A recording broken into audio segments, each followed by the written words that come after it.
जनसंख्या के टॉपिक के अंदर आज हम पढ़ेंगे जनसंख्या वृद्धि, लिंगानुपात और साक्षरता। इससे पूर्व हमने क्या है जनसंख्या का वितरण और घनत्व पिछले वीडियो के अंदर अध्ययन कर लिया था, तो उसका लिंक इसके अंदर डिस्क्रिप्शन बॉक्स में दिया गया है, तो आप इसको यदि वॉच नहीं किया है तो आप इसको देख सकते हो। तो आज हम पढ़ते हैं यानी सर्वप्रथम पढ़ेंगे जनसंख्या वृद्धि। तो जनसंख्या वृद्धि के अंदर यदि हम आंकड़ों का विश्लेषण करें तो भारत में प्रथम जनगणना हुई थी 1872 में। तो उसमें भारत की जनसंख्या थी भाई कितने 20.3 करोड़ जनसंख्या थी। और जब 1901 के अंदर जनसंख्या बढ़कर ये हो गई कितनी 23.84 करोड़ जनसंख्या 1901 में हो गई। तो यानी इस अवधि में मंत्र गति से जनसंख्या है वो यानी बढ़े थे। उसके बाद 20वीं शताब्दी की जनसंख्या का विश्लेषण हम 4 पार्टों में बांटकर अध्ययन करेंगे, जिसके आपको बोर्ड के अंदर यानी रेखा चित्र दिया गया है, जिसके अंदर जनसंख्या वृद्धि को प्रदर्शित किया गया है, जिसमें 1901 से 1921 मंद गति से वृद्धि दर प्रथम चरण में, द्वितीय अवस्था में यानी 1921 से 1951 के अंदर स्थिर वृद्धि दर, इसके बाद 1951 से 1981 के अंदर देखें तो तीव्र जनसंख्या वृद्धि दर, और 1981 से 2011 के अंदर घटती वृद्धि दर से जनसंख्या बढ़े। तो इसका हम विश्लेषण करते हैं कि 1901 के अंदर भारत की जनसंख्या थी 23.84 करोड़, जो 1921 में बढ़कर कितनी हो गई भाई यानी 25.13 करोड़ जनसंख्या बढ़ी।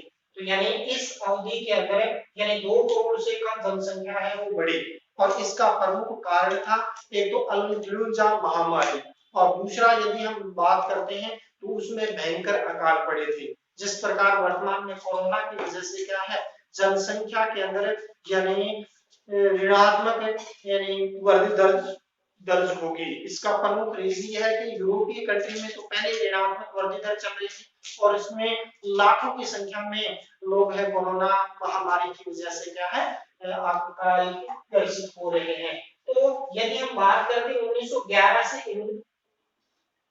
1921 का जो दशक है उसमें यानी 1911 के अंदर जनसंख्या थी कितनी 25.13 करोड़, जो बढ़कर घटकर अब 21 करोड़ से घटकर 25.13 करोड़ हो गई।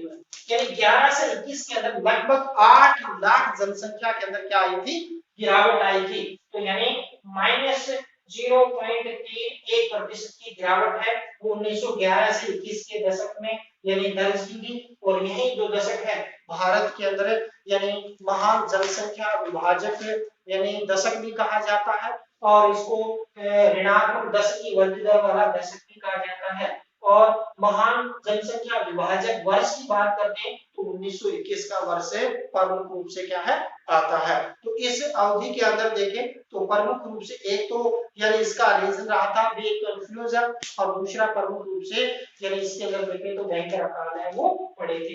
दूसरा यदि बात करते हैं 1921 से लेकर 1951 की अवधि, तो 1921 से 51 की अवधि के अंदर 1921 में 25.13 करोड़ से बढ़कर 1951 में 36.11 करोड़ जनसंख्या बढ़ी। लगभग यानी यूं कहें 11 करोड़ जनसंख्या है वो यानी 30 सालों में बढ़ी। जो पिछली जो जनसंख्या थी उसका यानी लगभग यानी 6 गुना यानी 5.5 गुना जनसंख्या है इस अवधि के अंदर बढ़ी। और इस जनसंख्या के अंदर बढ़ने का प्रमुख कारण था एक तो महामारी व अकाल पर नियंत्रण हो गया, स्वास्थ्य सुविधाओं में सुधार हो गया, जिसके कारण जो मृत्यु दर थी कितनी थी 47 प्रति हजार थी, घटकर 27 प्रति हजार हो गई।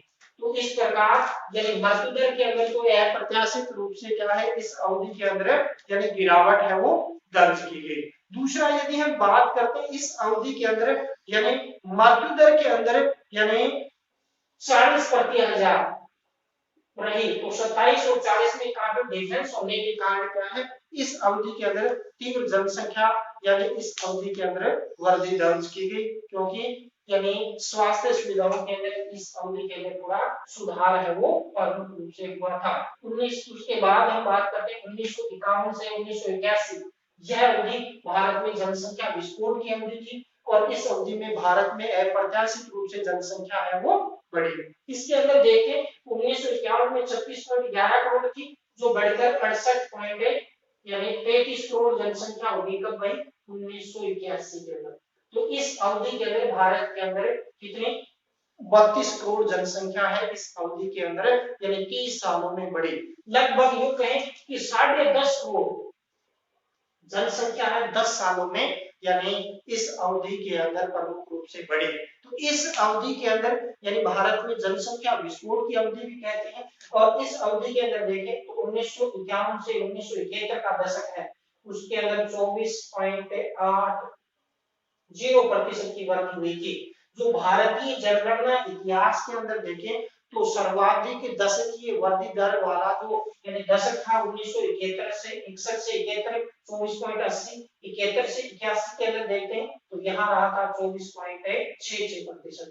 तो ये प्रश्न नेट के अंदर और केवीएस नवोदय विद्यालय और फर्स्ट ग्रेड के अंदर ये प्रश्न आ चुका है कि भारतीय जनगणना इतिहास में सर्वाधिक दशकीय वृद्धि दर वाला दशक कौन था, तो 1971 61 से 71 24.80%। और इसके अंदर घातीय वृद्धि दर रही थी 2.22। यहाँ देखें तो 2.20% रही थी। तो यानी इसमें सर्वाधिक दशकीय वृद्धि दर वाला दशक भी रहा था, घातीय वृद्धि दर भी इस अवधि के अंदर यानी सर्वाधिक प्रमुख रूप से क्या है देखी गई थी। तो इसका प्रमुख कारण यदि हम बात करते विकास कार्यों में यानी तेजी आई थी। दूसरा चिकित्सा सुविधाओं के अंदर यानी सुधार हो गया था, जिसके कारण क्या हुआ इस अवधि के अंदर यानी मृत्यु दर तो 27 से घटकर कितनी आ गई भाई 15% आ गई। यानी इस अवधि के अंदर यानी 1951 में मृत्यु दर थी 27, जो 15 प्रति हजार के अंदर प्रमुख रूप से क्या है अंकित है वो की गई। वहीं यदि हम बात करते जन्म दर की, यानी जन्म दर था 40, यहाँ 1951 में 40 था और 4 की गिरावट आई 36, यानी जन्म दर उच्च रही थी इस अवधि के अंदर। तो इसके कारण भी इस अवधि के अंदर प्रमुख रूप से क्या है यानी अधिक जनसंख्या वृद्धि हुई, जनसंख्या विस्फोट की अवधि। इसके बाद 1981 से लेकर 2011 तो इस अवधि के अंदर जनसंख्या घटती वृद्धि दर यानी वैसे देखें तो ओवरऑल जनसंख्या बढ़ी, लेकिन घाती वृद्धि दर देखें जैसे 1981 से लेकर 1991 में 2.14% की घाती वृद्धि दर है। 2011 में देखें तो 1.64 प्रति वर्ष की घाटी वृद्धि दर से यानी वृद्धि हुई थी। तो इस प्रकार देखें जनसंख्या के अंदर यानी धीरे धीरे गिरावट आई और इस गिरावट का यदि हम देखें प्रमुख कारण तो एक तो प्रमुख कारण था मृत्यु दर 15 से घटकर कितनी आ गई 7 आ गई। दूसरा यदि हम बात करते हैं जो जन्म दर थी वो 36 से घटकर कितनी आ गई भाई यानी 36 से घटकर 23% ज्यादा रही। तो इस प्रकार ये भी एक प्रमुख था। दूसरा शिक्षा के स्तर में सुधार हुआ। तीसरा यदि हम देखें तो एकल परिवार की पद्धति का प्रचलन है वो प्रमुख रूप से इसके अंदर हुआ। तो ये तो हो गया ओवरऑल अपना क्या है भारत के अंदर यानी जनसंख्या वृद्धि। इसके अंदर अधिकतम और न्यूनतम का हम अध्ययन कर लेते हैं क्योंकि इसके बारे में प्रश्न पूछा जाता है। सर्वाधिक दशकीय वृद्धि दर वाले राज्यों की बात करते हैं मेघालय में 27.8%। दूसरा यदि हम बात करते हैं बिहार में 25.1%। तीसरा यदि हम दूसरा बात करते हैं अरुणाचल प्रदेश में यानी 55.9। तो यानी ये गहरे रंग से दर्शाए गए यानी आपका बिहार हो गया, अरुणाचल प्रदेश हो गया और मेघालय। तो सर्वाधिक मेघालय में 27.8, अरुणाचल प्रदेश में 25.2 और बिहार में 25.1% दर्ज की गई। वहीं न्यूनतम जनसंख्या वृद्धि दर वाले राज्यों में बात करते हैं भारत का एकमात्र राज्य था कौन सा नागालैंड, जहां ऋणात्मक वृद्धि दर रही -0.5% की यानी ऋणात्मक वृद्धि दर दर्ज की गई। और दूसरा ये भी कई एग्जाम में पूछा गया है। दूसरा केरल रहा था 4.9% और गोवा का 8.2% वृद्धि दर्ज की गई। वहीं यदि हम बात करते हैं केंद्र शासित प्रदेशों में सर्वाधिक दशकीय वृद्धि दर वाला जो केंद्र शासित प्रदेश था दादर नगर हवेली, कितना 55% वृद्धि इस अवधि के अंदर प्रमुख रूप से अंकित की गई। वहीं यदि न्यूनतम यानी दशकीय वृद्धि दर वाला केंद्र शासित प्रदेश की बात करते हैं तो लक्षद्वीप का स्थान आता है 6.3% है वो इस अवधि में इंगित की गई। ये भी इसका मोस्ट इंपोर्टेंट है कि भारतीय जनगणना इतिहास में कौन सा दशक यानी ऋणात्मक दशकीय वृद्धि दर वाला था 1911 से 21, सर्वाधिक दशकीय वृद्धि दर वाला 1961 से 71 24.80, ग्रामीण जनसंख्या भारत में पाई जाती है 68.84%, शहर में पाई जाती है 31.16%। तो ये तो गया ओवरऑल अपना यानी जनसंख्या वृद्धि। अब हम बात करते हैं भारत में लिंगानुपात। तो लिंगानुपात से तात्पर्य प्रति हजार पुरुषों के बीच स्त्रियों की संख्या बढ़ी, और भारत में देखिए तो इसके अंदर धीरे धीरे यानी वृद्धि हो रही है। भारत में लिंगानुपात देखिए 2011 के आंकड़ों के अनुसार 943 पाया जाता है। यदि हम पिछले यानी 1901 से इसकी तुलना करें तो भारत में लिंगानुपात के अंदर गिरावट आई है। देखिए हम पिछले जो लिंगानुपात है उनका विश्लेषण करते हैं। 1901 में भारत में लिंगानुपात था 975, 1911 में था 900 कितना भाई, यानी 1911 में लिंगानुपात था 964। इसके बाद 1921 के अंदर बात करते हैं, 1921 में कितना था यानी 955 आ गया। उसके बाद यदि हम बात करते हैं 1931 के अंदर 950 आ गया, 1941 में 945 लिंगानुपात अंकित किया गया। इसके बाद यदि हम बात करते हैं 1951 के अंदर यानी 946 लिंगानुपात है वो दर्ज किया गया था। कब? 1961 के अंदर, इस 1951 के अंदर। उसके बाद हम बात करते हैं 1961 के अंदर तो 941 लिंगानुपात दर्ज किया गया। इसके बाद यदि हम विश्लेषण करते हैं 1971 का तो 930 लिंगानुपात दर्ज किया गया।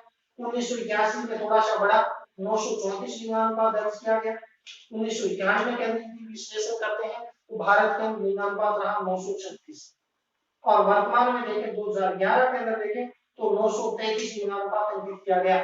इसके बाद 2011 में देखें तो 943 लिंगानुपात है वो यानी इस अवधि में दर्ज है वो किया गया। इसके बाद हम बात करते हैं भारत के अधिकतम और न्यूनतम लिंगानुपात वाले राज्य। तो भारत में सर्वाधिक लिंगानुपात वाले राज्यों में यानी एक नंबर पर आता है केरल 1084 यानी 1000 पुरुषों के बीच 1084 महिलाएं। दूसरा तमिलनाडु 996 महिलाएं 1000 पुरुषों के पीछे। तीसरा आंध्र प्रदेश में 993। वहीं केंद्र शासित प्रदेशों में बात करते हैं तो 1037 यानी 1000 पुरुषों के पीछे 1037 स्त्रियां पाई जाती है। वहीं न्यूनतम लिंगानुपात वाले राज्यों की बात करते हैं तो सबसे कम लिंगानुपात पाया जाता है हरियाणा में 879, जम्मू कश्मीर में 889, सिक्किम में 890 लिंगानुपात है वो पाया जाता है। वहीं न्यूनतम केंद्र शासित प्रदेशों में बात करते हैं दमन व दीव 618 पाया जाता है। वहीं बाल लिंगानुपात के अंदर बात करते हैं तो सर्वाधिक लिंगानुपात अरुणाचल प्रदेश में 972।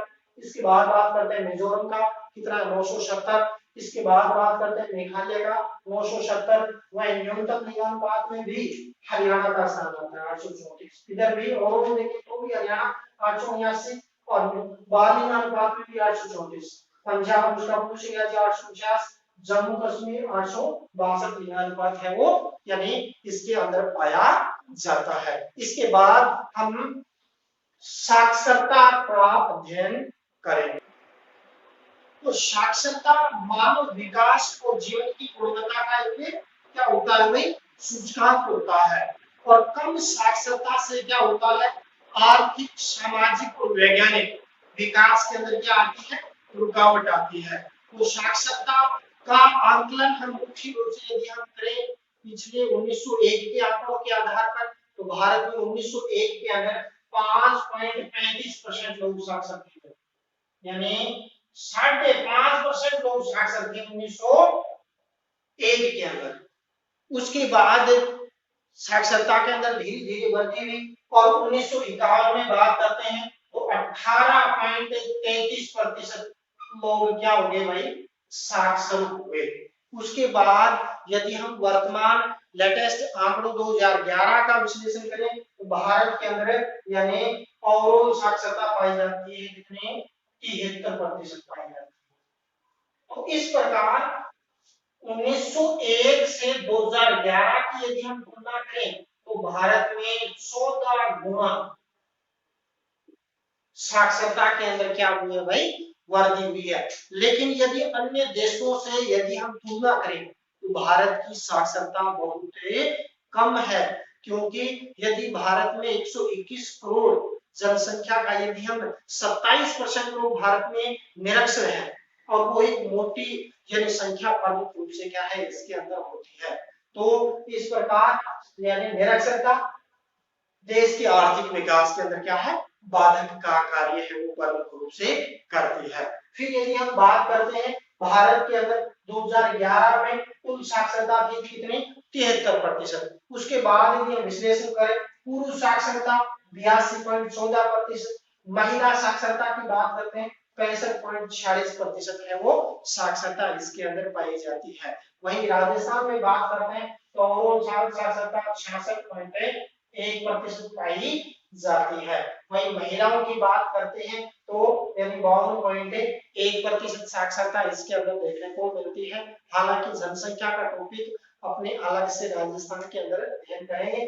तो इस प्रकार यानी महिला और पुरुष साक्षरता में भी काफी यानी अंतर पाया जाता है। अब हम बात करते हैं कि भारत के अंदर एग्जामों में पूछा जाता है यानी अधिकतम साक्षरता वाले या न्यूनतम साक्षरता वाले यानी राज्यों या केंद्र शासित प्रदेशों के बारे में बताइए। तो कम से कम 3 आंकड़े तो आपको याद रखने हैं। तो टोटल के अंदर देखें यानी कुल साक्षरता में केरल अव्वल नंबर पर है, यानी कुल साक्षरता 94% लोग केरल के अंदर क्या है यानी साक्षर हैं। वहीं दूसरे स्थान पर राज्यों में आ जाता है कौन मिजोरम का स्थान आता है, तीसरा स्थान आता है गोवा का। और इन तीनों राज्यों का ही क्रम पुरुष महिला के अंदर साक्षरता के अंदर यही क्रम पाया जाता है।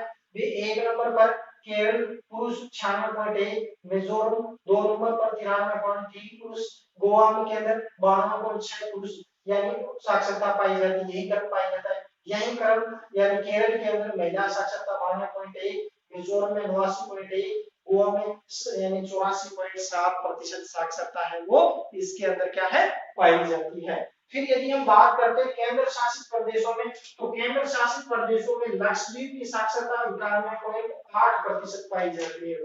यानी यूं कहें और साक्षरता के अंदर यानी लक्षद्वीप है वो अव्वल स्थान पर है। दूसरा यदि हम बात करते हैं न्यूनतम साक्षरता के अंदर तो न्यूनतम साक्षरता बिहार की पाई जाती है, औसतन साक्षरता 61.8%।